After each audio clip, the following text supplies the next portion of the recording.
Nih saya jelasin. Coba lihat ya, ini penting banget. Kalau ibu-ibu paham hadis satu ini aja, insya Allah semua paham. Insya Allah semua beres. Lihat, Rasulullah lagi duduk bersama dengan para sahabat, kemudian jelasin. Sahabat-sahabatku, Allah itu maha tahu. Intinya begitu ya. Allah itu maha tahu. Maka Allah itu ketika kalian di dalam rahim ibu kalian, ditiupkan ruh kalian, maka Allah sudah menentukan semuanya.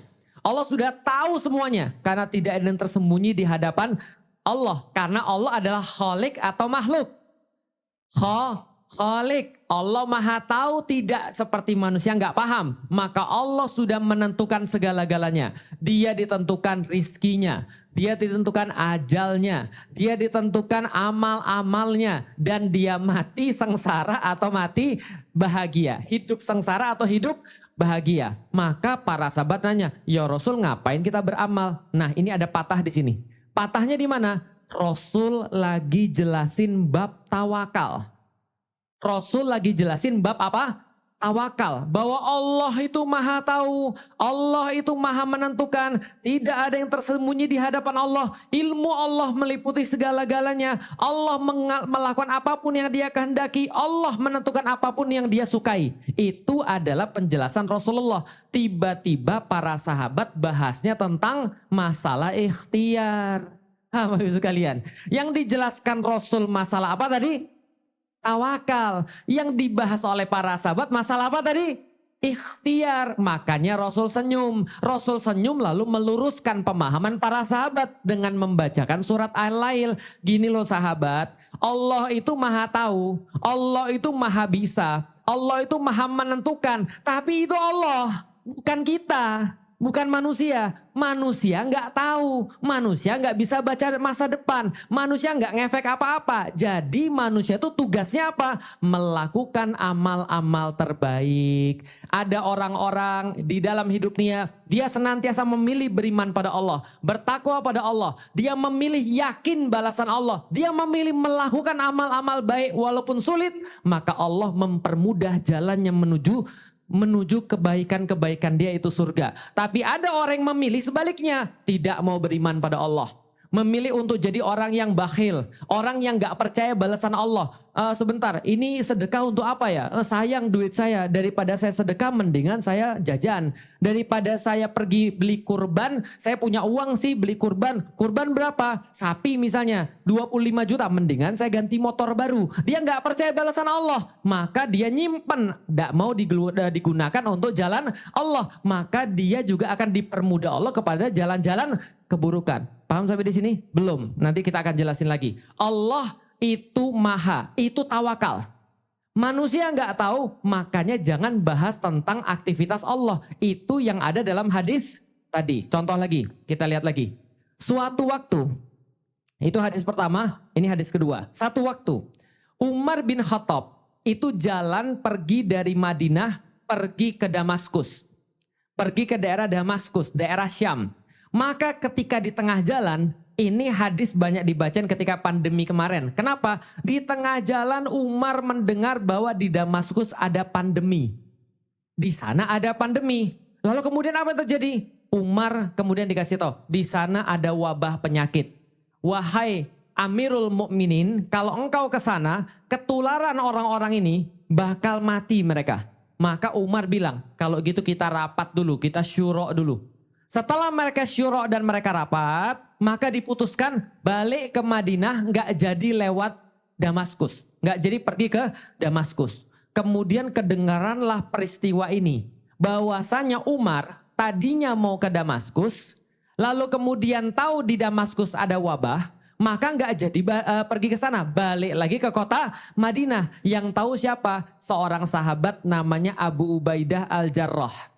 Abu Ubaidah Al-Jarrah ini sahabat kabir, sahabat besar, sahabat penting. Orang yang dijuluki oleh Rasulullah sebagai Aminul Ummah. Pemahamannya tentang Islam hebat. Tapi dia bertanya, kenapa Umar balik lagi? Kenapa nggak lanjut pergi ke Damaskus? Maka dia bilang, saya pengen ketemu dengan Umar. Maka Abu Ubaidah ketemu dengan Umar, bilang begini, coba lihat pertanyaannya. Umar, apakah kamu tidak percaya takdir? Wih, langsung kayak gitu. Umar ditanya, kamu gak percaya takdir Umar? Hah, maksudnya apa kata Umar? Umar kaget juga. Abu Ubaidah bilang begini, Umar, Allah yang menentukan bukan manusia. Lihat ya, kata Abu Ubaidah, Allah yang menentukan bukan manusia. Kalau Allah pengen kamu mati Umar, kalau kamu pengen kamu mati Umar, kamu nggak usah masuk Damaskus pun bisa mati. Tapi kalau Allah belum menentukan takdirmu mati, maka wabah tidak akan buat kamu mati. Jelas sampai di sini? Apakah kamu pengen lari dari takdir Allah Umar? Kalau Allah takdirin kamu mati, kamu balik pun bisa mati. Tapi kalau Allah belum takdirin kamu mati dan seluruh orang muslim mati, maka kamu masuk wabah nggak ada masalah, kamu nggak akan mati. Betul kata dia? Betul. Berarti Abu Ubaidah ini lagi ngomong tentang tawakal atau ikhtiar? Tawakal. Umar juga tersenyum. Agak kesal juga Umar. Kenapa? Umar tuh nepuk pahanya. Abu Ubaidah. Andaikan bukan kamu yang nanya ini. Paham gak maksudnya? Abu Ubaidah. Aku berharap bukan kamu yang nanya. Kenapa? Kalau bukan Abu Ubaidah yang nanya, sudah pasti dimarahin Umar. Karena yang nanya sahabat besar, Umar gak mau, hormat. Gitu kan ya. Karena ini orang dipuji Rasulullah. Kalau bukan dia yang nanya, pasti kena omel sama Umar. Kenapa? Umar nggak mau jelasin, lalu bilang begini pada Abu Ubaidah. Abu Ubaidah, kamu benar. Umar lari dari satu takdir Allah menuju takdir Allah yang lain. Paham? Karena semua itu adalah takdir. Bukan saya takut. Tapi saya sudah bahas sama umat muslim. Bahwasanya di depan itu ada wabah. Kalau kita masuk ke sana, kita dihitung bunuh diri. Sudah tahu ada wabah mematikan, kita masih masuk bunuh diri. Abu Ubaidah tetap bilang, enggak, takdir Allah. Paham sampai di sini? Tiba-tiba ketika mereka lagi debat, Abdurrahman bin Auf datang. Lalu kemudian berkata begini, tenang para sahabat, tenang. Saya punya hadis dari Rasulullah. Apa hadisnya? Abdurrahman bin Auf mengatakan, Rasul pernah bersabda, kalau ada wabah, maka siapapun yang sudah di dalam wilayah wabah, jangan keluar. Yang sudah di dalam, jangan keluar. Yang di luar, jangan masuk. Jelas sampai di sini? Itu konsep apa itu? Karantina. Paham sampai di sini ya? Itu konsep karantina. Yang sudah di dalam, jangan keluar. Karena kalau Anda keluar, Anda akan menyebarkan penyakit. Itu hadis itu. Pemahaman Islam udah keren banget. Zaman sekarang baru ada karantina. Zaman dulu Islam sudah ngasih tahu kalau ada wabah jangan keluar yang sudah di dalam. Dan yang di luar jangan masuk. Paham sampai di sini? Itu pembahasannya ikhtiar atau tawakal? Ikhtiar. Kata Rasulullah, ini bukan urusan takdir. Urusan kalian tuh memilih. Ada yang bisa dari luar masuk, ada yang bisa dari dalam keluar. Maka Rasul katakan di dalam bersabar. Kalau mati, syahid. Kalau hidup, syukur. Tapi yang di luar jangan masuk. Anda tawakal iya, tapi jangan masuk. Kenapa? Karena kalau Anda masuk, Anda tidak tawakal justru. Kenapa? Karena disuruh jangan. Oke, saya jelasin lagi. Itu hadis yang kedua. Sorry, saking serunya. Yang ketiga, saya pengen cerita. Rasulullah Shallallahu Alaihi Wasallam ketika perang Badar itu pakai baju zirah 2 lapis. Berapa lapis? 2 lapis. Dan berdoa pada Allah, Ya Rob, selamatkan kami ya Rob, menangkan kami ya Rob, hancurkan pasukan musuh ya Rob, selamat kami ya Rob, kalau seandainya engkau tidak membantu kami, tidak memenangkan kami, maka tidak akan ada lagi orang-orang yang menyembahmu ya Allah. Kenapa? Ini hari penentuan. Kami sudahlah sedikit, mereka banyak. Kalau kami habis ya Allah, balik lagi nih Mekah menuju penyembahan berhala. Lama banget doanya. Itu diulang-ulang terus. Sampai bayangin ya, Anda pernah ngelihat Ustadz doanya lama nggak? Pernah lihat doanya lama? Berapa lama dia doa?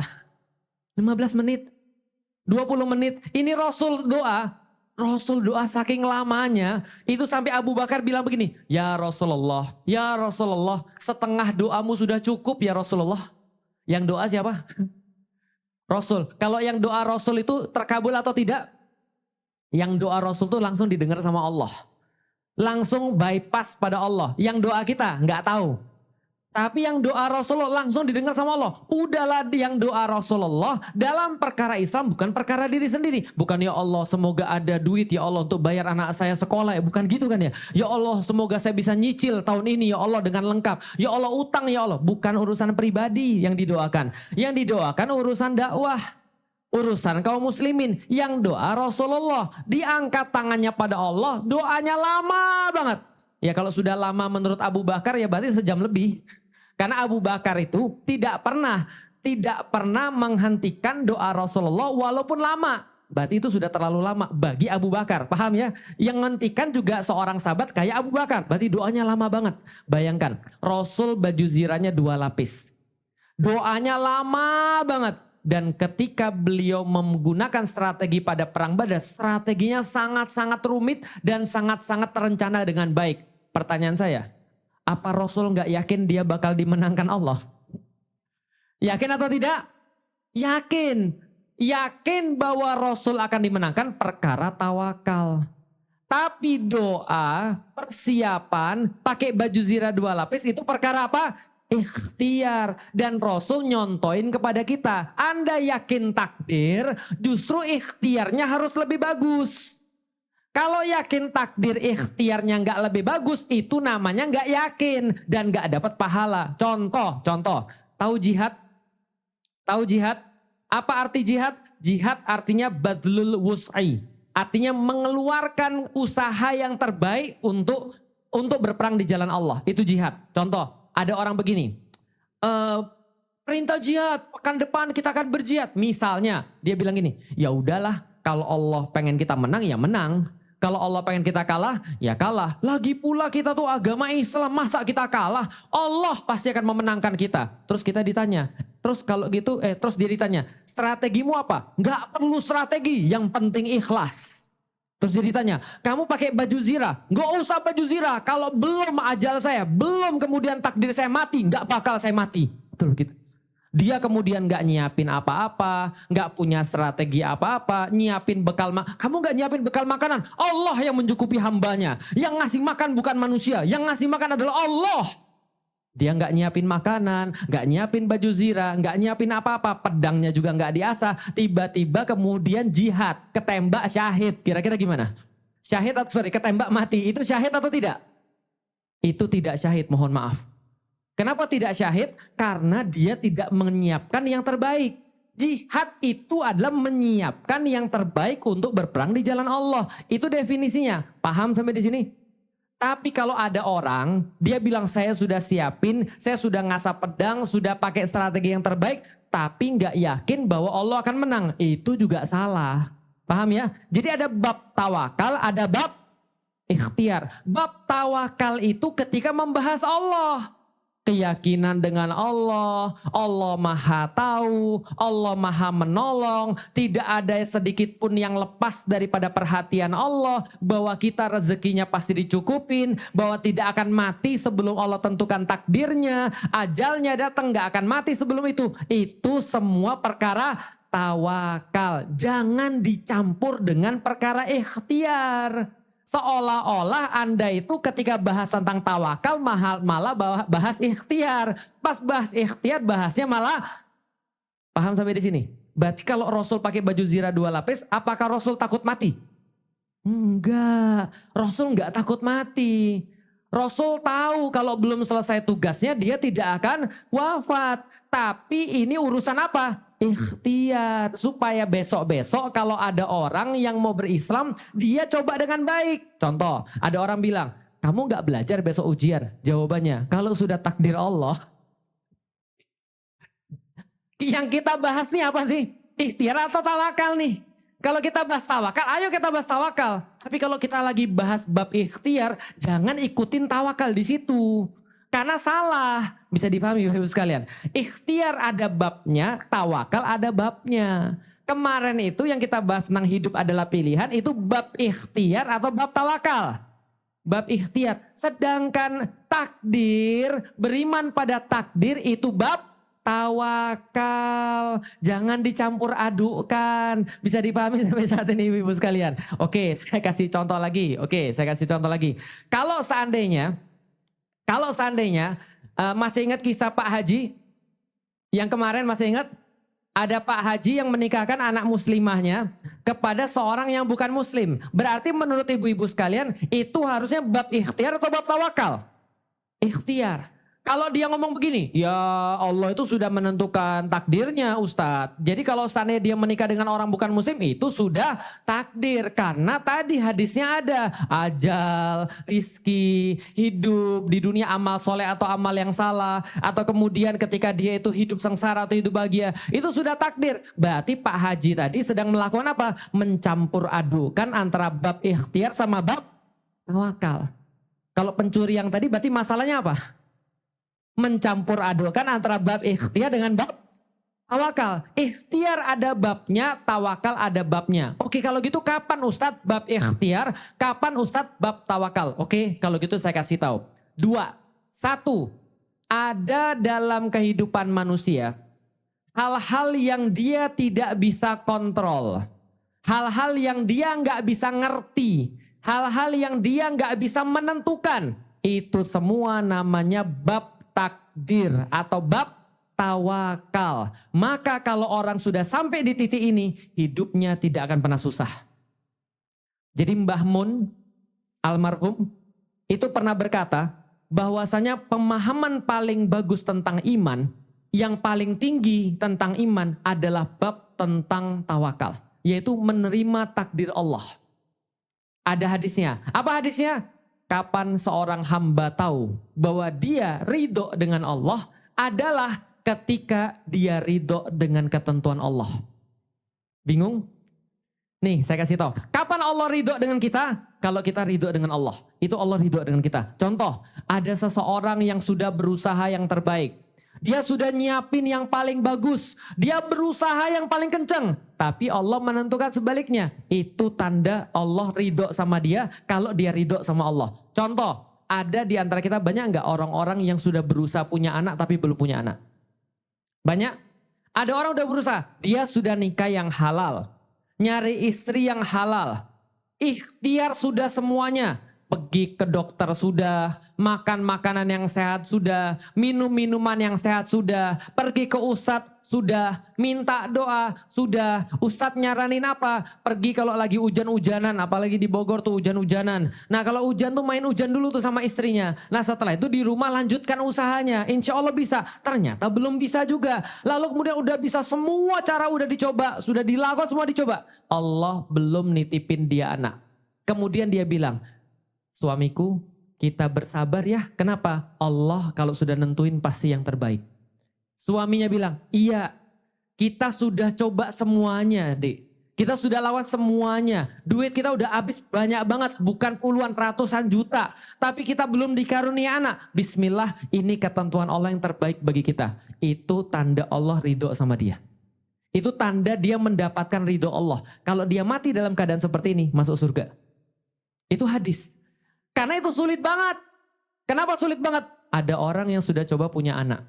Benar-benar melakukan segala cara. Semua dia lakukan. Tiba-tiba dia ngeliat di TV. Ada anak dibuang hasil perzinahan. Apa yang menjadi perasaan dia? Allah gak adil.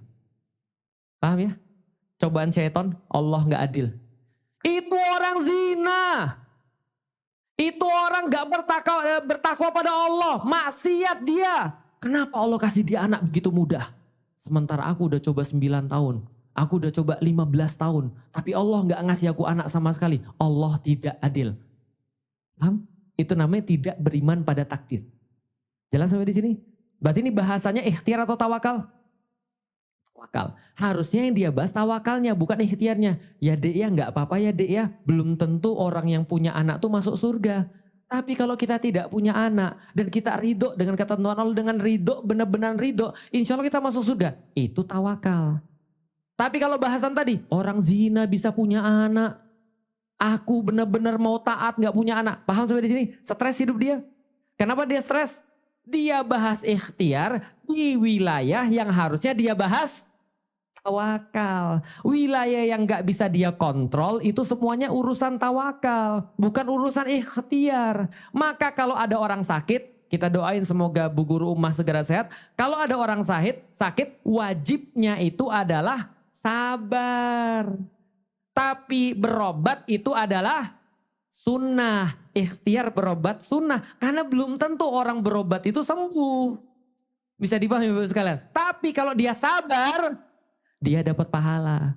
Bisa dipahami ya? Maka tertingginya orang ketika dia beriman pada Allah adalah dia bisa memahami bahwa takdir Allah itu pasti baik. Walaupun kadang-kadang sulit.